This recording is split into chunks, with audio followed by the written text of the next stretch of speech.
Orang yang sudah mempunyai 3 karakter itu pasti gembira, ceria. Dari wajahnya kelihatan. Jadi orang dekat juga enak. Nggak mencurang, nggak sumpek, suntuk. Diajak ngobrol nggak enak. Dari mana mas? Dari belakang. Mau kemana? Mau ke depan. Susah. Dari mana Thomas kok jalan kaki aja? Emangnya harus ngerangkak? Susah diajak ngomong. Jawabnya nggak enak terus. Nggak ceria. Hidup jadi beban. Nggak akan ketemu ilmu sejati. Orang kayak gini mesti mengeluh terus.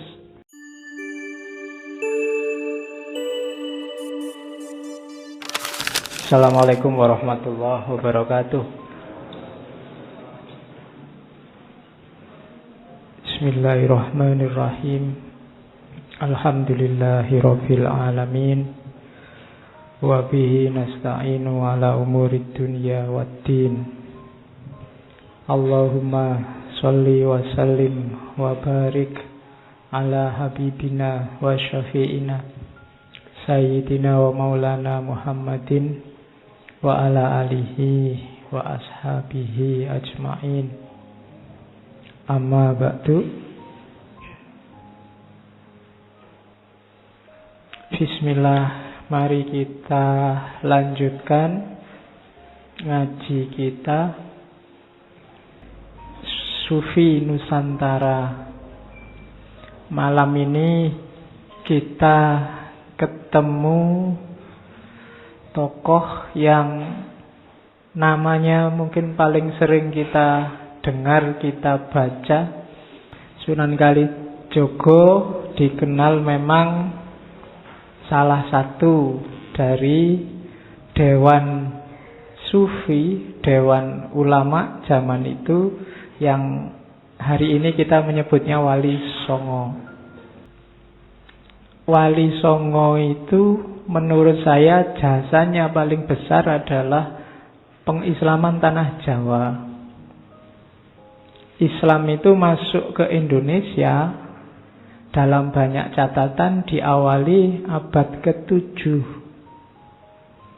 Cuma dari abad ke-7 sampai sekitar abad ke-12 itu kuantitasnya sangat sedikit. Ya ada sih tapi sedikit. Baru setelah abad 12 dengan munculnya para wali ini Islam jadi agak masif. Itu yang diketahui dari catatan-catatan para penjelajah. Jadi hampir 2 abad setelah munculnya para wali ini, hampir 90% masyarakat Jawa itu bisa dikatakan Muslim. Itu berarti mereka punya strategi dakwah yang luar biasa. Ya, oke. Bismillah, kita mulai. Saya janji tadi kita mulai apa sih yang dibawa oleh Sunan Kalijogo. Oke, ini penting. Mungkin ada yang fakultas dakwah di sini. Rumus dakwahnya Sunan Kalijogo ini. Jadi para wali itu punya 2 kubu, tapi bukan kubu untuk musuhan, kubu strategi dakwah. Ada yang gaya Sunan Giri dan kawan-kawan, ada yang gaya Sunan Bonang, Sunan Kalijogo dan kawan-kawan. Ini yang gaya Sunan Kalijogo. Berhadapan dengan masyarakat Jawa yang kuat sekali memegangi tradisi. Beda nanti sama Barat ketika diserang oleh rasionalisme. Kalau orang Timur kayak Jawa itu tradisi itu nomor 1. Jangan diotak-atik. Kalau diotak-atik orangnya bisa ngamuk. Itu gen kita itu. Maka Sunan Kalijogo punya rumus yang pertama apa? Kalau ada adat yang sekiranya tidak cocok sama Islam tapi susah diubah, ya diubah cuma pelan-pelan, tidak kesusu dan tidak pakai kekerasan. Kalau pakai kekerasan, apalagi kesusu, hasilnya pasti kontraproduktif. maunya orang tertarik dan serius berislam, bisa jadi dia malah lari. Tujuannya dakwah itu kan biar orang seneng. Maka pelan-pelan, aja dipeksa. Apalagi diamuk, dipentungi. Biar Islamnya benar. Tidak bisa. Tidak ada orang yang habis dipentungi terus ikut ideologinya orang yang mentungi. Yang ada dia ingin balas dendam. Jadi gayanya Sunan Kalijaga ya ndak, pelan-pelan. Sedikit demi sedikit. Oke. Nah, itu yang susah diubah. Kalau ada yang mudah diubah, ya diubah, kan gitu. Kalau gampang, ya diubah saja, ndak apa-apa. Misalnya adat-adat yang ndak terlalu mengakar, kebiasaan-kebiasaan sepele, ya kalau mau diubah ya diubah aja. Ndak apa-apa kalau yang ini, tapi yang susah diubah jangan kesusu. Prinsipnya dua rumusnya, Tutwuri Handayani dan Tutwuri Hangiseni. Tutwuri Handayani itu dari belakang, diikuti, dipengaruhi sedikit-sedikit. Ini kan sebenarnya semboyan ini nanti dipakai oleh Taman Siswonya Ki Hajar Dewantoro. Jadi ikuti aja tradisi masyarakat, diubah sedikit-sedikit. Baru setelah itu Tutwuri Hangiseni. Tutwuri Hangiseni itu sedikit-sedikit diisi dengan ajaran Islam. Kalau ada orang misalnya habis kematian kok kumpul-kumpul ngobrol nggak jelas ya. Misalnya kalian pindah kos-kosan, ada orang, kalau ada bayi terus ngumpul, ngobrol, ngerokok, nggak jelas, ngobrol ngalung ngidul, diikuti aja, jangan tiba-tiba dimarahi. Cuma sambil Tutwuri Hangiseni. Masuklah ke sana, ikutilah, isilah sedikit-sedikit dengan yang baik. Lama-lama mereka berubah.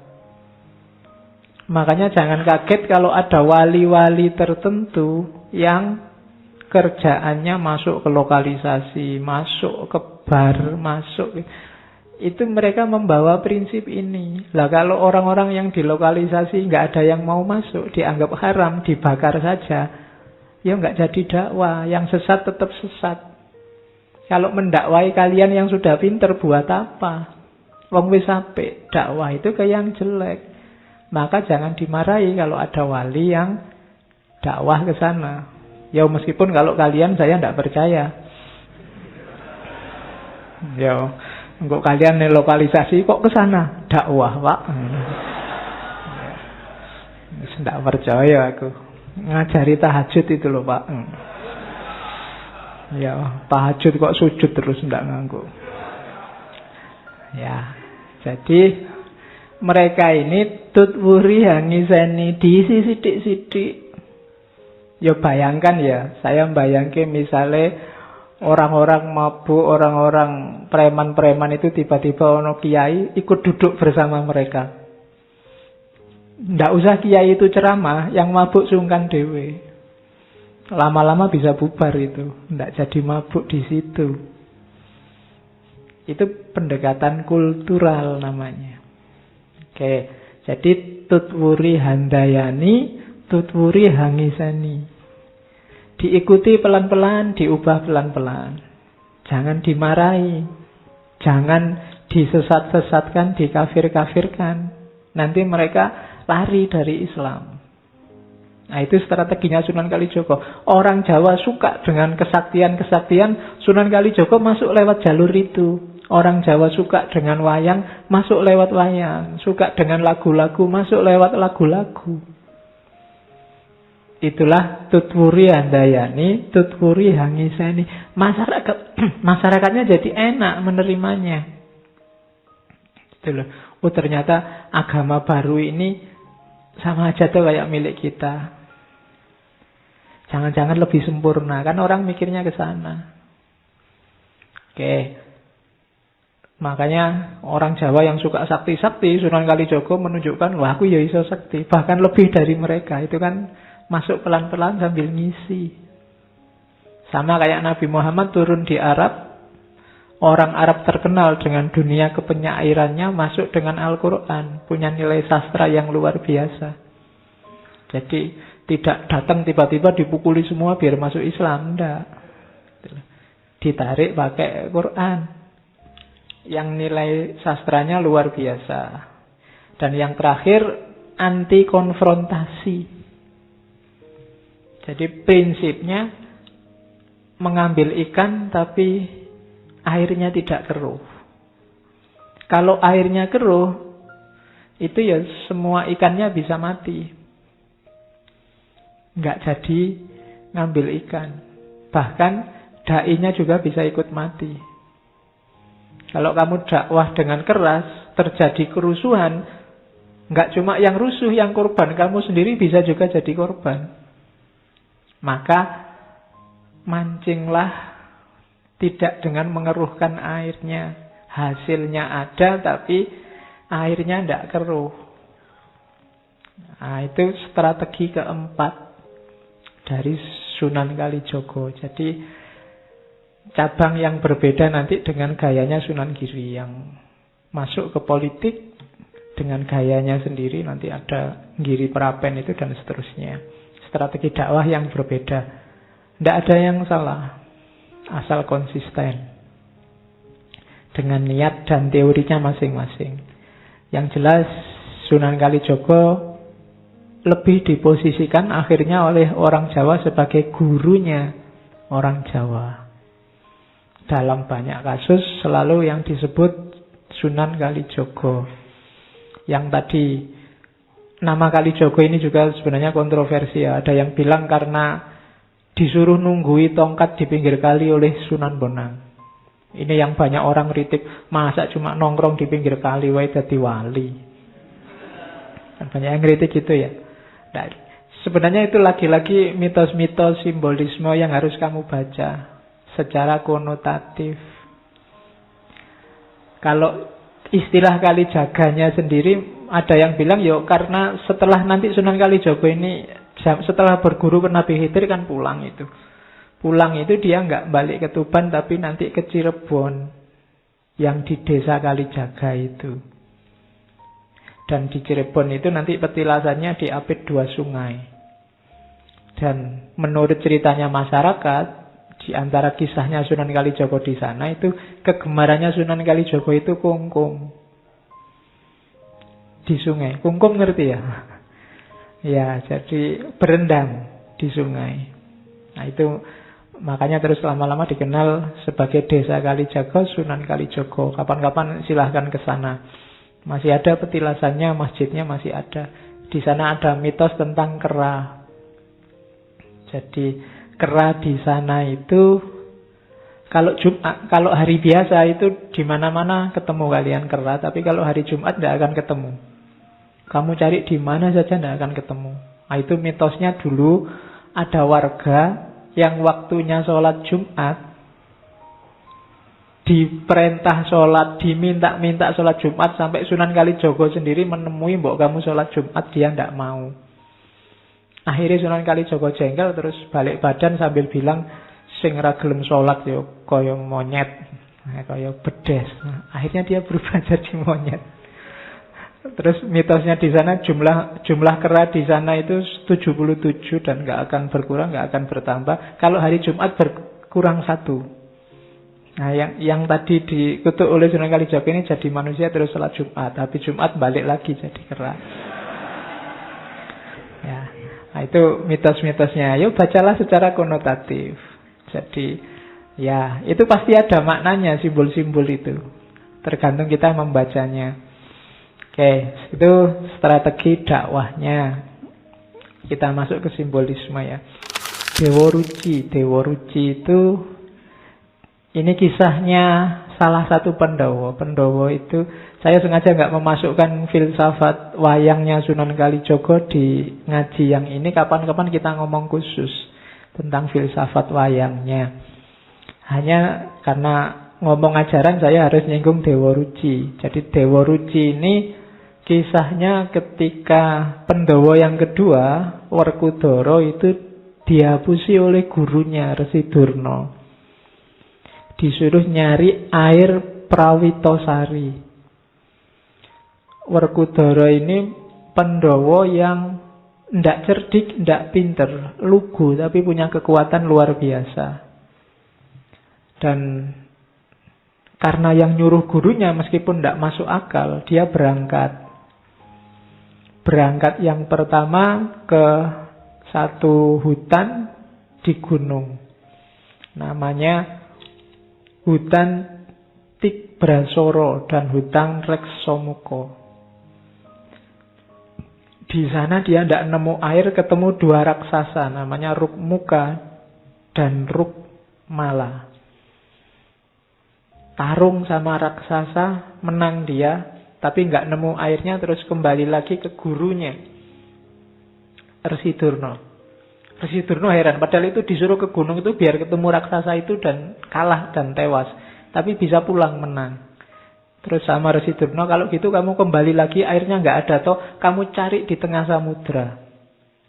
Jalan kaki, nggak boleh naik kapal.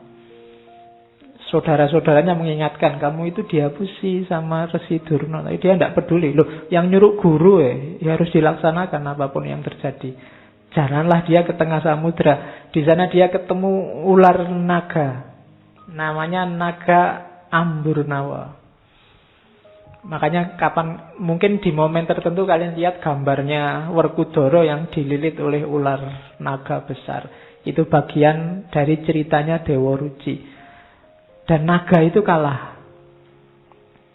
Tapi masih bingung Werkudara. Terus airnya itu di mana? Saat dia nyari-nyari di pantai, dia lihat anak kecil. Anak kecil ini wujudnya persis kayak dirinya tapi kecil. Itulah Dewa Ruci. Nanti ada dialog-dialog panjang yang sangat mirip dengan dialognya dia dengan Nabi Khidir. Sampai terakhir ada Dewa Ruci itu nyuruh masuk, kamu masuklah dalam diriku. Kan Werkudara bingung lah, aku tinggi besar kayak gini masuk dalam dirimu yang kecil seperti apa? Katanya Dewa Ruci, masuk aja. Dan akhirnya masuk lewat telinga ceritanya. Dan di dalam dia melihat macam-macam pengalaman yang luar biasa. Nanti di Dewa Ruci ada ceritanya. Detailnya, uraiannya menurut saya nanti di Suluk Linglung. Apa saja teori yang dari sana. Malam ini kita lihat sedikit-sedikit. Dan ini sangat simbolis. Orang yang sangat awam seneng aja lihat cerita kayak gitu. Ada tawuran dengan naga, ada tawuran dengan raksasa, dan macam-macam. Nanti begitu ilmunya meningkat, dia akan paham. Oh, mungkin yang dimaksud Kanjeng Sunan itu dulu, ini simbolnya ini, itu simbolnya itu. Itu yang dimaksud dakwah pelan-pelan. Tidak ujuk-ujuk langsung diajari manunggaling kawula Gusti. Diajari wahdatul wujud, kita harus ittihad sama Allah, pening. Tapi kalau pakai Dewa Ruci, pakai cerita-cerita kayak gini, mungkin sementara akalnya nggak nyampe, dia hanya cerita biasa. Nanti pada saatnya ilmunya tambah, wawasannya tambah, cerita ini jadi luar biasa. Sama kayak lagu-lagu, lir-ilir dan lain-lain. Sementara wawasanmu belum nyampe, dia cuma lagu anak-anak biasa aja. Tapi nanti ilmumu tambah, wawasanmu tambah, dia jadi luar biasa. Itulah yang bikin Al-Quran selalu nyuruh, bacalah, selalu nyuruh kita, pahamilah dirimu dan lingkungan sekelilingmu. Jangan merasa sudah. Belum.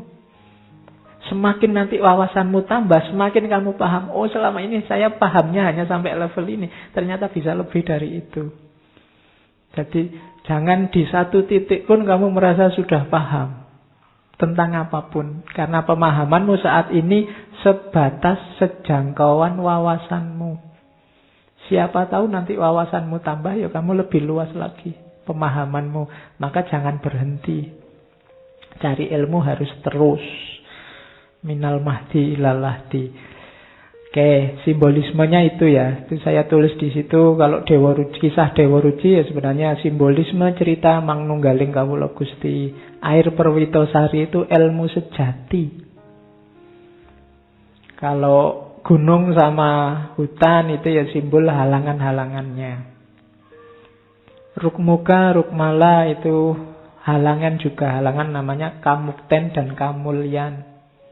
Kalau Kamukten itu hubungannya sama kekayaan materi, Kemuliaan itu kekayaan spiritual, status sosial. Orang mulia dan mukti. Ini juga jadi halangan kalau bagi orang sufi. Sering-sering orang berhenti di situ atau jadi merasa besar di situ. Duitnya tambah banyak, apa-apa bisa dibeli, segalanya bisa dipenuhi, mukti sudah hidup kita. Apalagi terus status sosialnya meningkat, mulia kita di tengah masyarakat. Dan ini harus dikalahkan.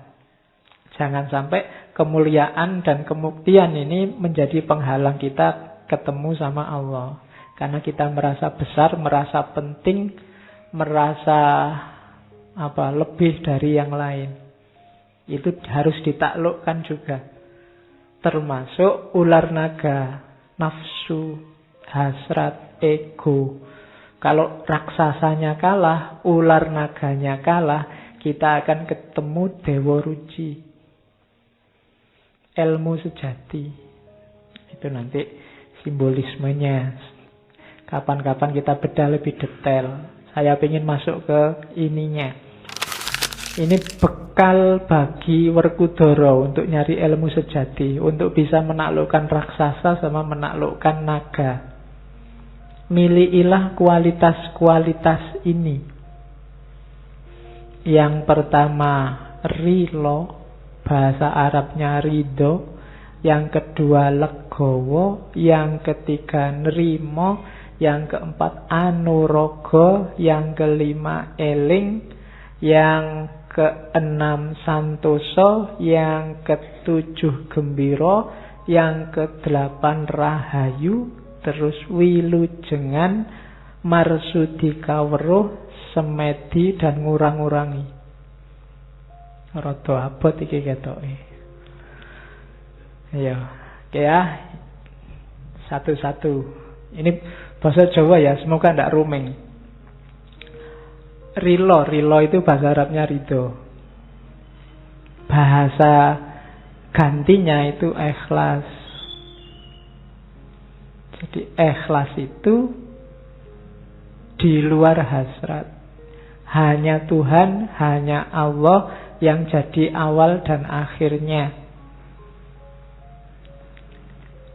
Setelah itu legowo. Legowo itu apa? Boleh apa saja terjadi, tidak apa-apa. Itu legowo. Tidak memberati apapun. Kehilangan juga tidak apa-apa. Asal bukan kehilangan Allah. Itu legowo. Punya apa saja tidak apa-apa. Asal Allahnya tidak hilang. Itu legowo. Nilai dari A terus jadi E nggak masalah. Yang penting Allahnya nggak hilang.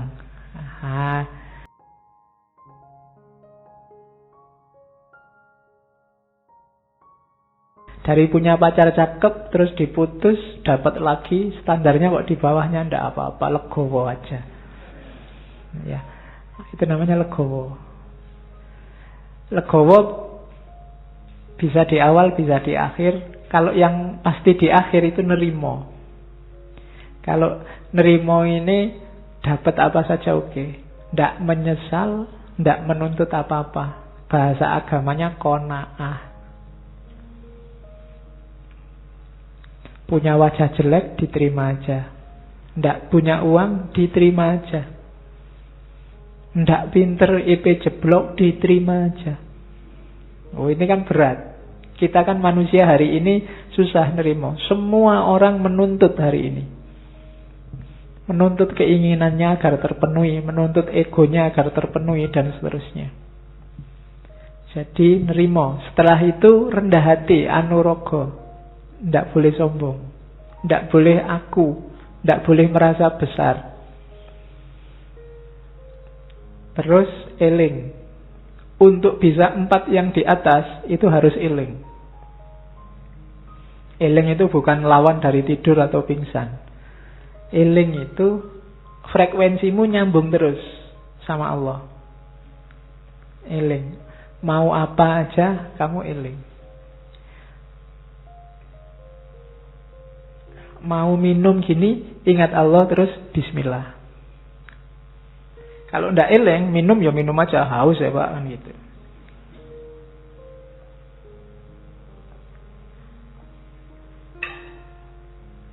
Terus santoso.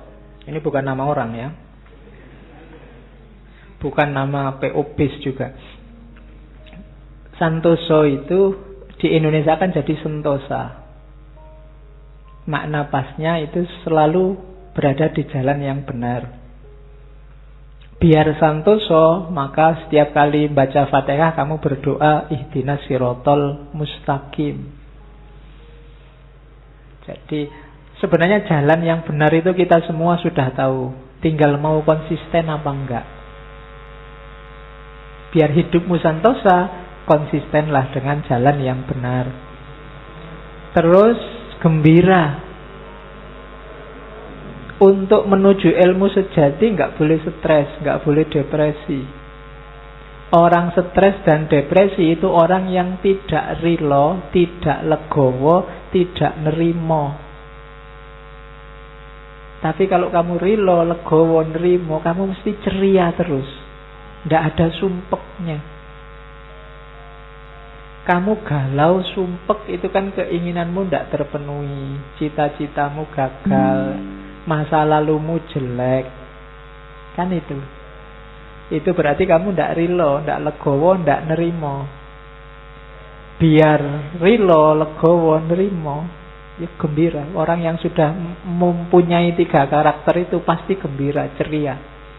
Dari wajahnya kelihatan. Jadi orang dekat juga enak. Ndak mencurang, ndak sumpek, suntuk. Diajak ngobrol nggak enak. Dari mana mas? Dari belakang. Mau kemana? Mau ke depan. Susah. Dari mana toh mas? Kok jalan kaki aja? Emangnya harus ngerangkak? Susah diajak ngomong. Jawabnya nggak enak terus. Nggak ceria. Hidup jadi beban. Nggak akan ketemu ilmu sejati. Orang kayak gini mesti mengeluh terus. Ya. Terus rahayu. Rahayu itu biasanya kita pakai ini ya, hayu, rahayu itu. Hatinya selalu ingin melakukan yang baik. Makanya Islam kenal assalamualaikum, agama yang lain ada yang pakai istilah rahayu. Itu berarti mengharapkan orang lain dalam kondisi baik, selamat selalu. Selanjutnya wilujengan. Jangan salah, untuk cari ilmu sejati juga kamu harus wilujeng, harus sehat. Jangan mentang-mentang saya mau ilmu sejati tirakat terus poso, ndak makan, ndak minum, ndak ngerokok, ya kecut. Ya, sehatlah ya. Sehat dulu baru bisa semua ini. Lah kalau kamu sakit ya mikir gembira, mikir santosa, eleng ya abot. Sehat. Jaga kesehatan. Jangan melakukan hal-hal yang mencederai kesehatanmu. Itu menunjukkan kamu tidak amanah. Karena badanmu, fisikmu itu titipannya Allah, bukan milikmu yang bisa kamu pakai sesuka hatimu. Itu amanat dari Allah, dijaga. Kalau memang tidak ada yang penting ya tidak usah melekan. Kalau memang nggak pepet karena nggak ada uang ya makanlah 3 kali sehari. Kalau tidak ada uang ya utanglah. Ya, kalau sudah terlalu banyak utang ya ganti warung. Yang belum ada utangnya. Ayo. Lo kan gampang ya, tinggal pindah angkringan di sebelah kan sudah utang yang baru. Tidak apa-apa. Ya kalau ada yang nagih marah-marah ya bilang aja ini menjaga amanahnya Allah ini loh kok berat. Oke, terus sehat ya badannya, baru setelah itu marsudi kawero, nambah wawasan terus, jangan berhenti-berhenti. Sampai besok-besok, tidak boleh merasa pintar meskipun sudah jadi profesor, jadi luar negeri, jadi wis nggak masalah wis. Tetap marsudi kawero, jangan merasa sudah. Harus selalu belum untuk ilmu ya. Setelah itu semedi. Semedi ini fungsinya introspeksi ke dalam. Yang dilakukan di atas tadi semuanya sudah pas apa belum? Kalau bahasa agamanya tafakkur muhasabah. Harus ada fase ininya. Dan yang terakhir, ngurang-ngurangi. Ndak boros, ndak kakean turu, ndak kakean makan, dikurangi dikit-dikit.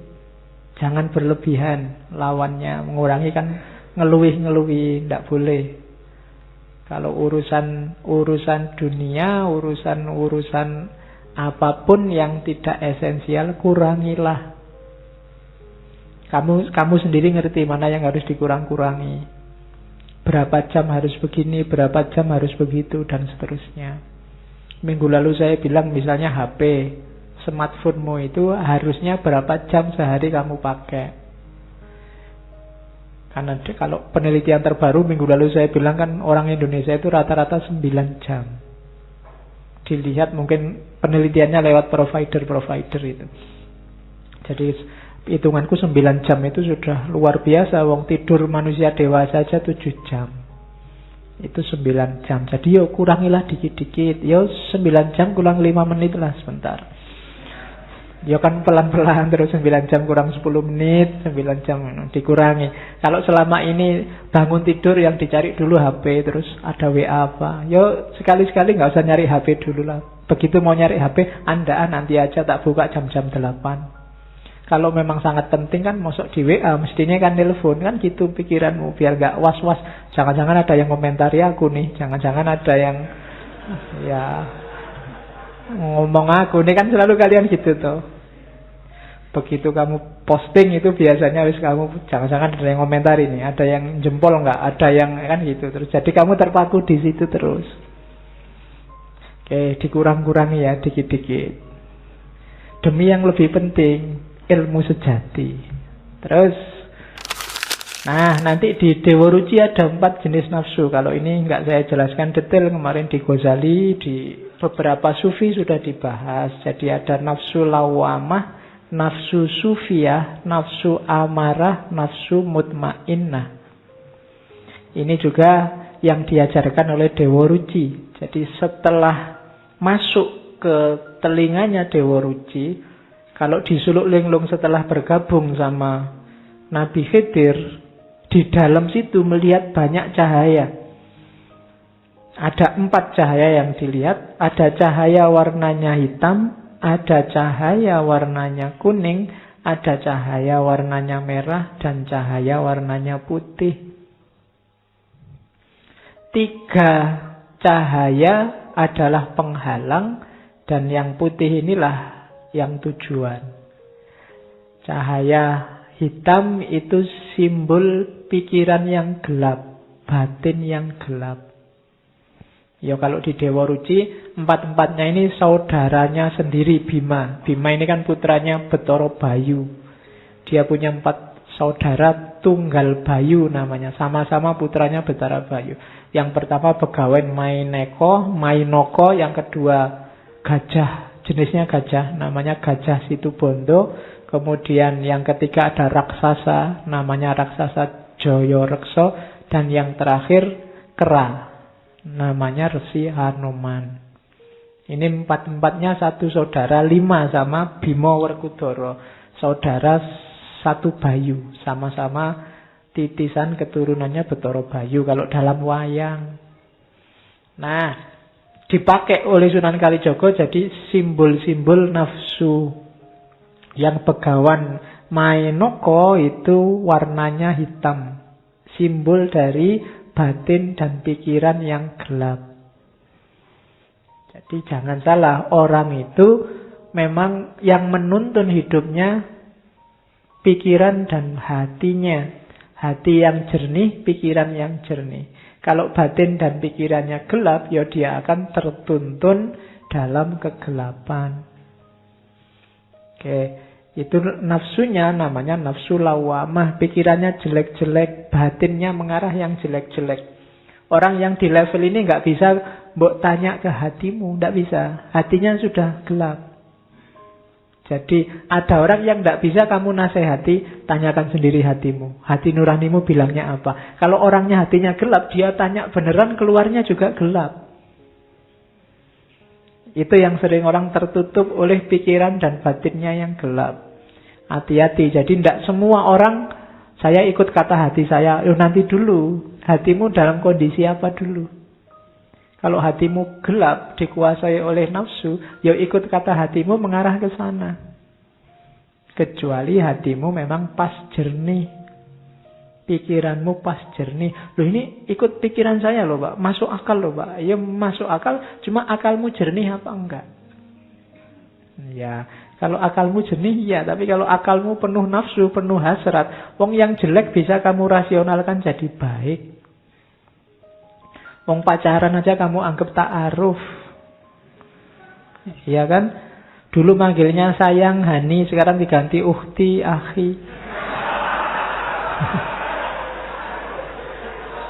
Iya.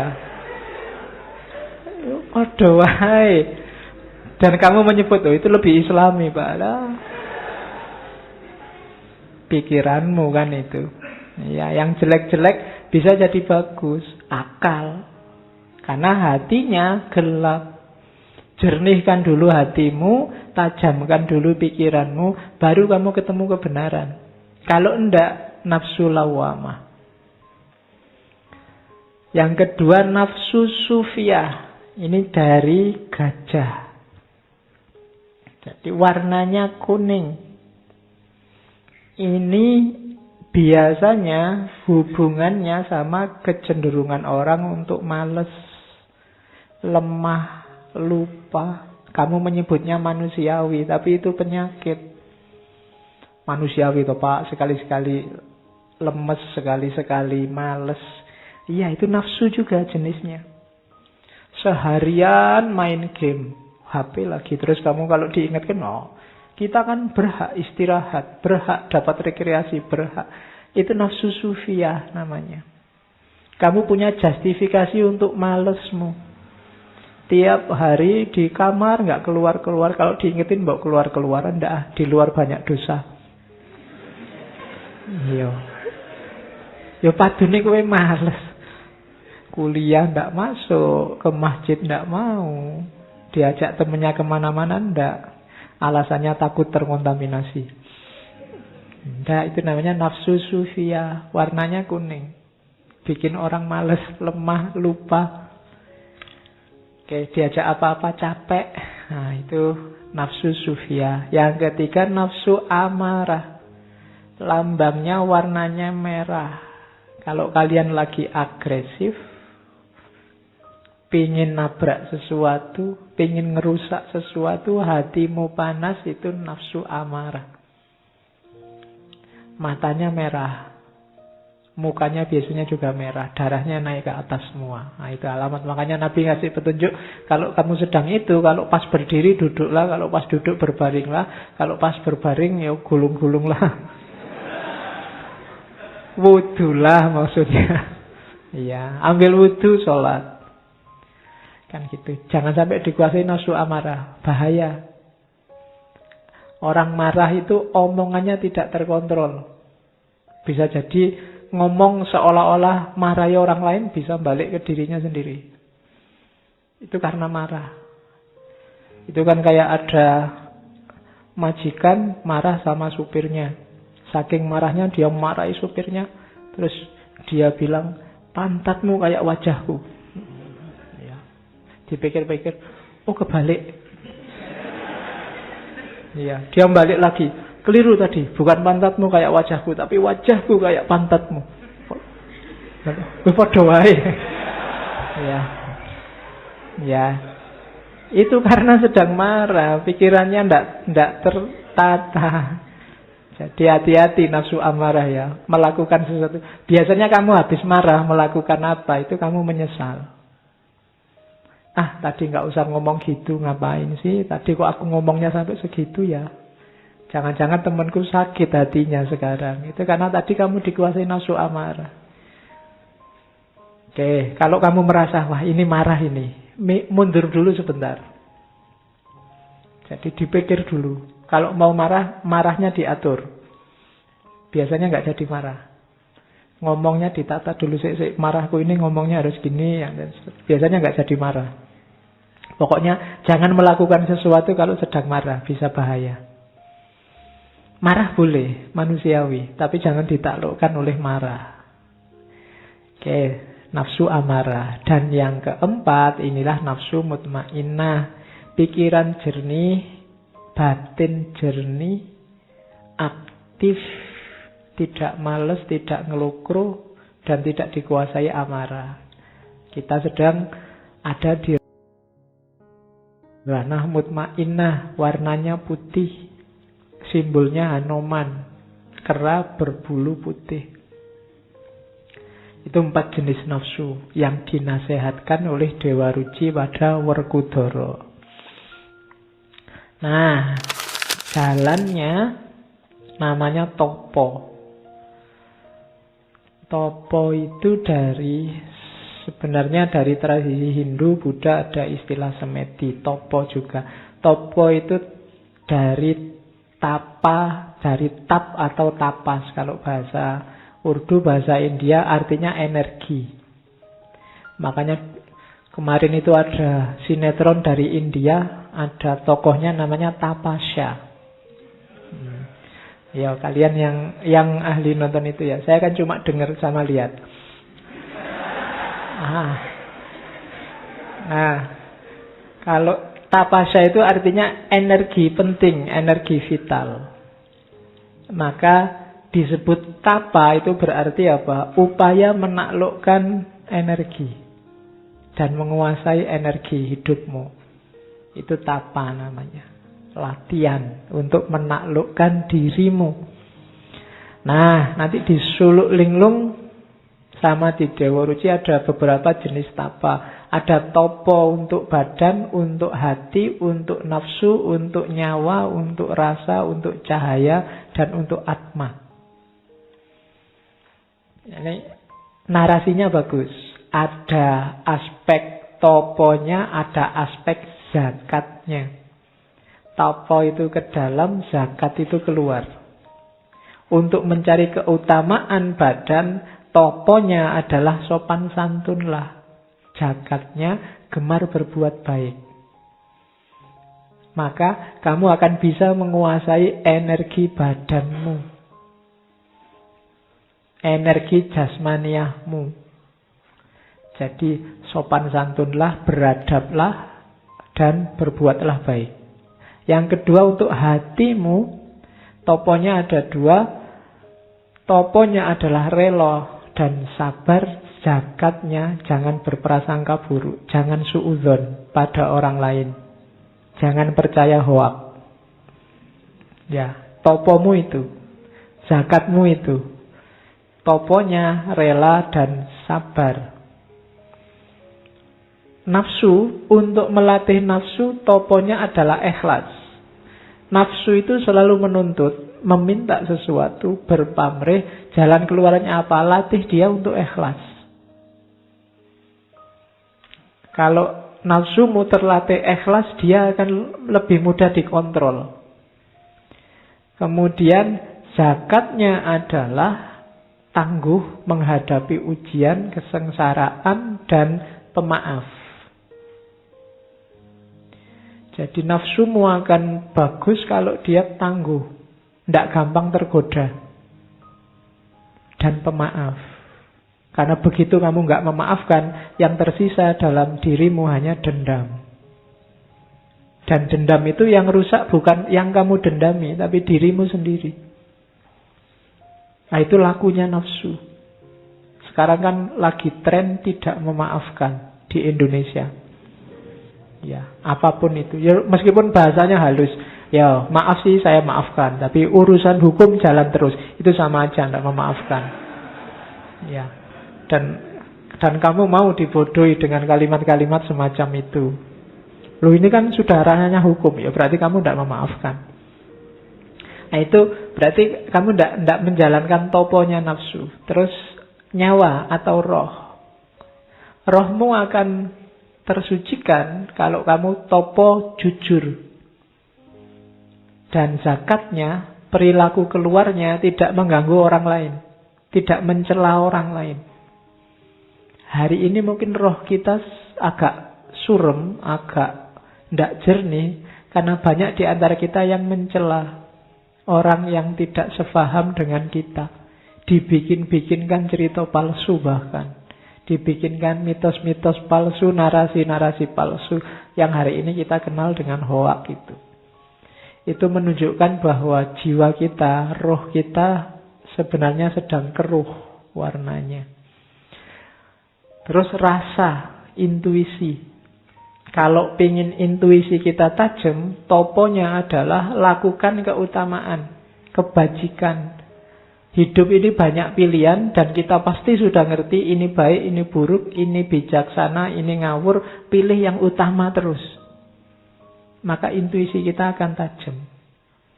Dan zakatnya adalah diam, menyesali kesalahan dan bertobat. Masih merasa bahwa kita punya banyak salah terus bertobat. Jadi kalau nyawa kita keruh karena kita tidak mencela, maka intuisi kita keruh kalau kita merasa selalu benar. Ketika intuisi kita keruh, ya kita tidak akan jernih melihat mana yang benar, mana yang salah. Lama-lama yang salah kita anggap benar. Terus cahaya. Nah, ini semakin masuk, ini kan nyawa, dalam nyawa ada cahaya, dalam cahaya nanti intinya ada dimensi ketuhanan namanya Atma. Jadi ini badan itu kan yang fisik, masuk lagi hati, dalam hati ada nafsu. Masuk ke dalam lagi ada roh, masuk ke dalam lagi ada rasa, masuk ke dalam lagi ada cahaya, masuk ke dalam lagi ada Atma.